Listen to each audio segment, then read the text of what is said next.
600 سال پرانے مزارات کو گرا کر رسول اللہ صلی اللہ علیہ وآلہ وسلم کی مبارک شریعت کا نفاذ کیا گیا، جس کا منظر کچی قبروں کی صورت میں آج بھی ہر حج و عمرہ کرنے والا مسلمان خود دیکھ سکتا ہے۔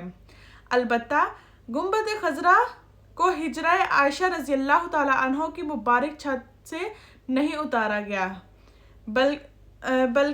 بالکل ویسے ہی جیسا کہ رسول اللہ صلی اللہ علیہ وآلہ وسلم نے اختلاف کے ڈر کے باعث حتیم کو شامل کعبہ نہیں کیا تھا۔ چنانچہ سیدنا عائشہ رضی اللہ تعالی عنہ روایت کرتی ہیں کہ رسول اللہ صلی اللہ علیہ وآلہ وسلم نے مجھ سے ارشاد فرمایا، ترجمہ صحیح حدیث: اے عائشہ، اگر تمہاری قوم نے نئی جاہلیت نہ چھوڑی ہوتی اور مجھے یہ خطرہ نہ ہوتا کہ ان کے دل اسلام سے پھر جائیں گے، تو میں زمانہ جاہلیت کی تعمیر گرا کر سیدنا ابراہیم علیہ السلام کی طرح حتیم کو خانہ کعبہ میں شامل کر دیتا۔ قبرستان جانے کا حکم اور مقصد۔ مندرجہ بالا تحریر پڑھنے کے بعد آپ کے دل میں یہ خیال آ رہا ہوگا کہ اگر قبروں کا فتنہ اتنا خطرناک ہے تو آخر رسول اللہ صلی اللہ علیہ وآلہ وسلم نے قبروں پہ جانے سے روک کیوں نہیں دیا؟ میرے مسلمان بھائیوں، آپ بالکل صحیح سوچ رہے ہیں، کیونکہ رسول اللہ صلی اللہ علیہ وآلہ وسلم نے بھی اسی وجہ سے پہلے تو قبروں پہ جانے سے ہی روک دیا اور پھر بعد میں اس کی مشروط اجازت دی اور ساتھ ہی ساتھ قبروں پہ جانے کا شرعی مقصد اور وہاں کی دعا بھی واضح الفاظ میں بیان فرما دی۔ چنانچہ مندرجہ ذیل 3 صحیح احادیث ملاحظہ فرمائیں۔ ترجمہ صحیح حدیث: سیدنا ابو ہریرہ رضی اللہ تعالی عنہ اور سیدنا عبداللہ بن مسعود رضی اللہ تعالی عنہ روایت کرتے ہیں کہ رسول اللہ صلی اللہ علیہ وآلہ وسلم نے ارشاد فرمایا، میں تمہیں قبروں کی زیارت سے منع کیا کرتا تھا، اب تم قبروں کی زیارت کیا کرو، کیونکہ وہ دنیا سے بے رغبتی پیدا کرتی ہے اور موت و آخرت کی یاد دلاتی ہے۔ ترجمہ صحیح حدیث: سیدنا بریدہ رضی اللہ تعالی عنہ روایت کرتے ہیں کہ رسول اللہ صلی اللہ علیہ وآلہ وسلم نے قبرستان کے لیے یہ دعا تعلیم فرمائی۔ ابھی میں سیدھا ترجمے پہ جاتی ہوں۔ ترجمہ: سلامتی ہو مومنین اور مسلمین گھر والوں تم پر، اور بے شک اللہ عز و جل نے چاہا تو ہم بھی تمہارے ساتھ ملنے والے ہیں۔ ہم اپنے اور تمہارے لیے اللہ عز و جل سے عافیت کا سوال کرتے ہیں۔ ترجمہ صحیح حدیث: سیدنا عبداللہ بن عباس رضی اللہ تعالی عنہ روایت کرتے ہیں کہ لعنت فرمائی ہے رسول اللہ صلی اللہ علیہ وآلہ وسلم نے بہت کثرت کے ساتھ قبروں کی زیارت کرنے والی عورتوں پر۔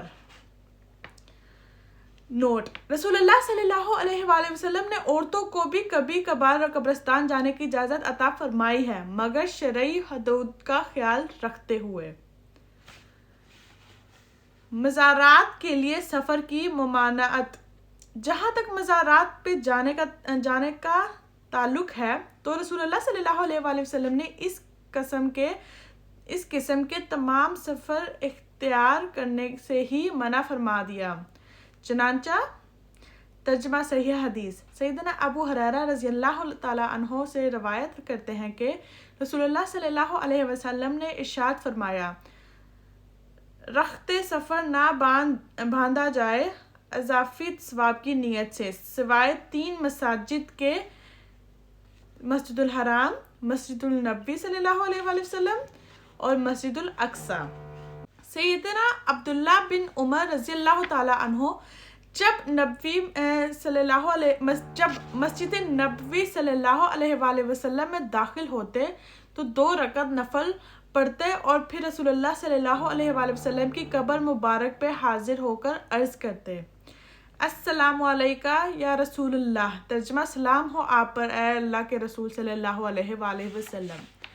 ترجمہ صحیح حدیث: میں کوہ طور پر گیا تو میری ملاقات وہاں سابقہ کعب بن احبار رحمۃ اللہ سے ہو گئی۔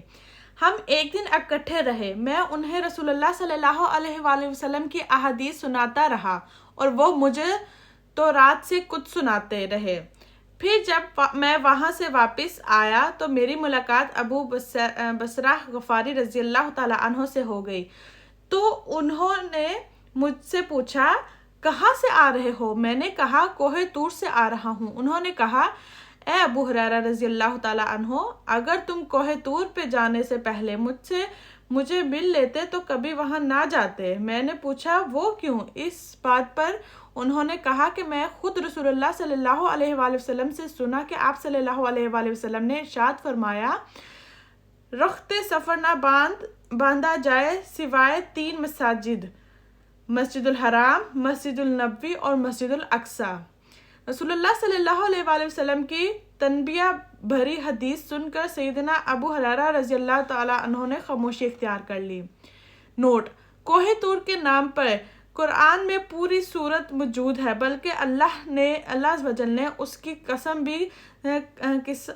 بھی ذکر فرمائی ہے، مگر اس صحابی رضی اللہ تعالیٰ عنہ نے کوہ طور پہ جانے کو بھی رسول اللہ صلی اللہ علیہ وآلہ وسلم کی نافرمانی شمار کیا، تو کیا وہی صحابی رضی اللہ تعالیٰ عنہ رسول اللہ صلی اللہ علیہ وآلہ وسلم کے فرامین کی 100% مخالفت میں بنائے گئے مزارات پر ہمیں حاضری دینے کی اجازت دیں گے؟ فیصلہ آپ کے ہاتھ میں ہے۔ آج کے لیے صرف اتنا ہی، انشاءاللہ باقی کا آگے سے میں کل آپ میری ویڈیو انشاءاللہ پورے ٹائم پر پوسٹ ہو جائے گی، آپ لوگ کل جو ہیں وہ میری اس کی اگلی سٹوری جو ہے وہ سن سکتے ہیں، میں انشاءاللہ کل اس کو پوسٹ کر دوں گی۔ آج کے لیے اتنا ہی، کیونکہ اس سے پھر ویڈیو بہت لمبی ہو جائے گی تو آپ ہو سکتا ہے بور بھی ہو جائیں۔ آج کے لیے اتنا ہی، انشاءاللہ کل ملاقات ہوگی۔ اللہ حافظ۔